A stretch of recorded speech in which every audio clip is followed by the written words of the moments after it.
Indicate के लिए आपके पास 2 मंथ्स रह गए और आप लोग सब यही सोच रहे होंगे कि क्या करें और कैसे कर ले। जिसने 2 साल में नहीं पढ़ा तो एक दिन में कौन से झंडे गाड़ देगा। फ्रेशर मेरा एडमिशन हुआ है। कंपटीशन जब आप अपने सेल्फ के साथ करोगे ना तो इससे आप बहुत आगे जा सकते हो।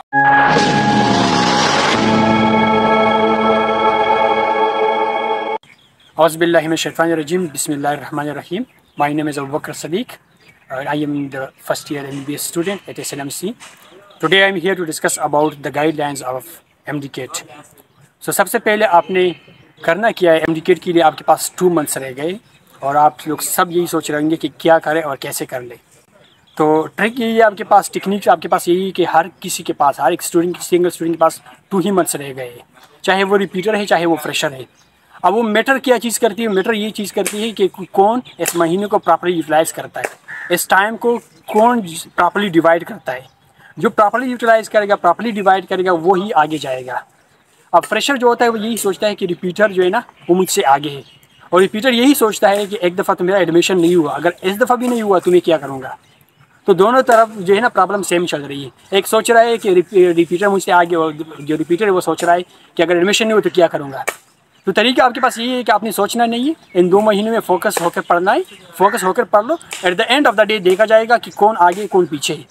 आपने टेंशन बिल्कुल नहीं ली, हर एक सब्जेक्ट को आपने प्रॉपर्ली टाइम देना है। फॉर एग्जांपल आपने बायो पढ़नी है तो बायो के लिए आपके पास तरीका है कि बायो की हर लाइन आपको याद होनी चाहिए, हर लाइन को आपने क्रेम करना है। ऐसा नहीं है कि आपने बिल्कुल याद करना है, मतलब हर एक लाइन को आपने सही तरीके से पढ़ना है, अच्छी तरह से पढ़ना है। बायो की बिल्कुल लाइनिंग आती है आपके पास MDCAT में, क्योंकि आपके अगर MCQs की प्रैक्टिस है तो आपको अंदाज़ा होगा कि बायो की लाइनिंग ही आती है।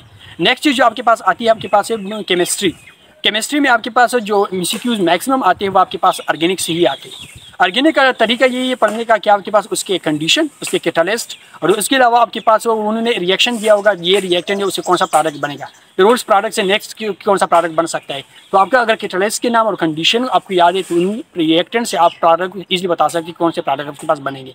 जो नेक्स्ट चीज़ आपके पास आती है केमिस्ट्री में वो है इनऑर्गेनिक का पोर्शन।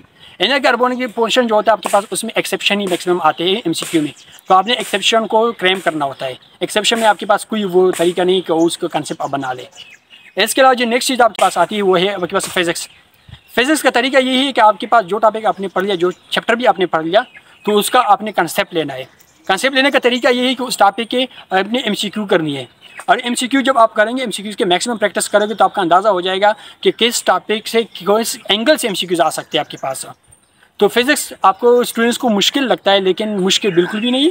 अगर आपका कंसेप्ट है, प्रॉपर कंसेप्ट है, तो आप इजीली इसको कर सकते हो। नेक्स्ट चीज़ आपके पास आती है कि MDCAT जो है ना ये एक स्ट्रेसफुल कंडीशन होती है। और जब MDCAT मेडिकल स्टूडेंट में आ जाते हैं, हम BS में आ जाते हैं, तो यही कहते हैं कि MDCAT का जो 2 महीने होते हैं वो बहुत स्ट्रेसफुल होते हैं। तो ऐसा कुछ नहीं होता।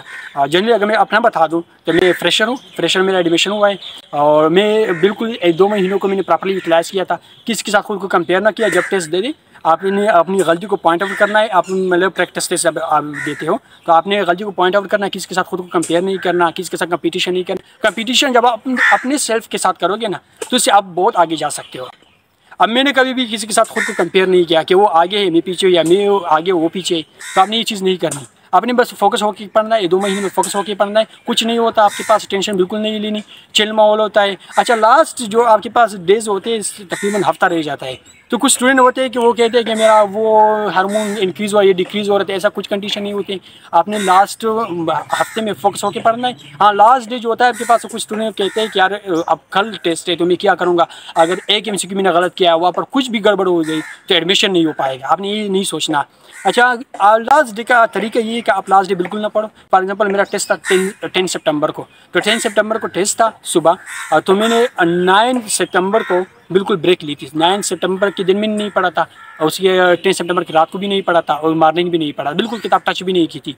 और मैं एक उस गार्डन में गया तो मेरे दोस्त मुझे मिल गए। उन्होंने कहा तो कल MDCAT, मैंने कहा MDCAT ही है। तो उन्होंने कहा पढ़ना नहीं तूने, मैंने कहा कि जिसने 2 साल में नहीं पढ़ा तो एक दिन में कौन से झंडे गाड़ देगा। तो आप एक दिन में कोई झंडे नहीं गाड़ सकते, जो कुछ आपने पढ़ा है उसको मिक्स करवा रहे हो। तो आपने ये गलती बिल्कुल नहीं करी। चिल माहौल होता है, आपने बिल्कुल टेंशन नहीं लेनी।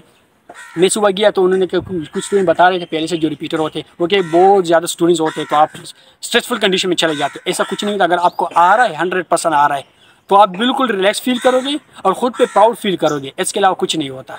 तो आपके लिए यही गाइडलाइंस है, आप यही फॉलो करो। इसके अलावा आपके पास कुछ नहीं होता। फोकस होकर पढ़ना है। 2 महीने आपके पास रह गई और ज़रा मोबाइल को यूज़ कम कर ले, सोशल मीडिया से ख़ुद को बचाए, फैमिली के साथ गपशप लगाया करे, घंटा दिन में घंटा से ज़्यादा नहीं दिया करे, ताकि आपके 2 महीने आपकी जो स्टडी वो प्रॉपर्ली हो सके। So that's all for today. Thank you everyone.